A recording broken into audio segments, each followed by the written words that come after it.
আপনি কি জানেন আপনার জীবনের সবচেয়ে বেশি পাপ বা নেকি কোথা থেকে জমা হয়? হাত থেকে? চোখ থেকে? না, সবচেয়ে বেশি আসে মুখ থেকে। একটি শব্দ, একটি বাক্য আপনাকে জান্নাতে নিতে পারে, আবার একই কথা আপনাকে জাহান্নামের খুব কাছে নিয়ে যেতে পারে। তাই নবীজি সাল্লাল্লাহু আলাইহি ওয়াসাল্লাম একটি গভীর কথা বলেছেন, যেই ব্যক্তি আল্লাহ ও আখিরাতকে বিশ্বাস করে সে ভালো কথা বলুক অথবা চুপ থাকুক।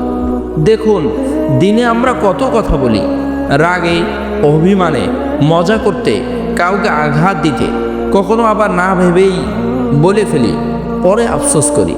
কিন্তু একজন ঈমানদার জানে তার কথা শুধু কথা নয়, এটি এক একটি রেকর্ডেড আমল, কিয়ামতের দিনের প্রমাণপত্র।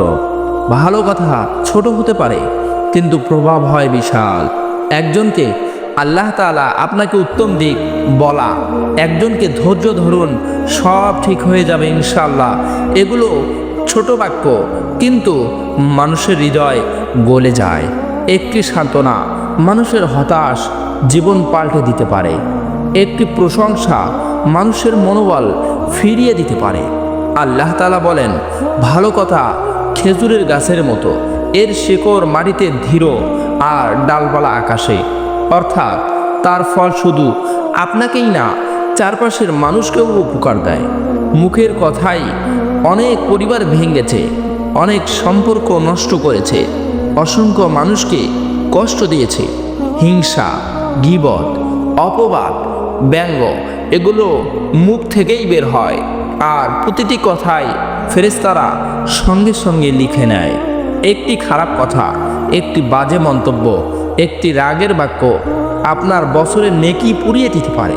নবীজি সাল্লাল্লাহু আলাইহি ওয়াসাল্লাম বলেছেন, মানুষকে মুখের কথার কারণেই জাহান্নামে সবচেয়ে বেশি নিক্ষেপ করা হবে। নাউজুবিল্লাহ। যে আল্লাহকে ভয় করে, যে আখিরাতে বিশ্বাস করে, সে জানে সামনে একটি দিন আছে যেদিন তার প্রতিটি শব্দ হিসাব হবে। তাই ঈমানদারের মুখ হয় নরম, শান্ত, সত্যভাষী, উপকারী এবং মানুষের জন্য নিরাপদ।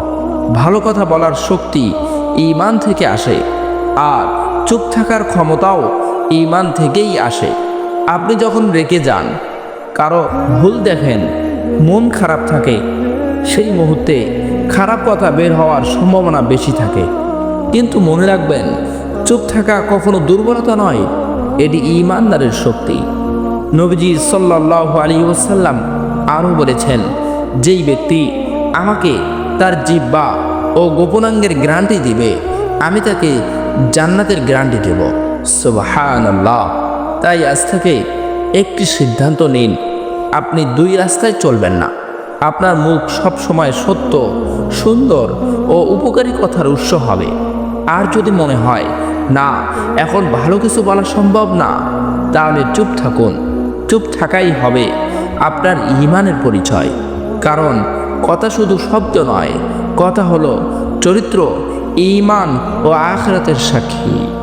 প্রিয় দর্শক, ভিডিওটি ভালো লাগলে লাইক, কমেন্ট, শেয়ার ও দিন প্রচারের লক্ষ্যে চ্যানেলটি সাবস্ক্রাইব করুন। ধন্যবাদ।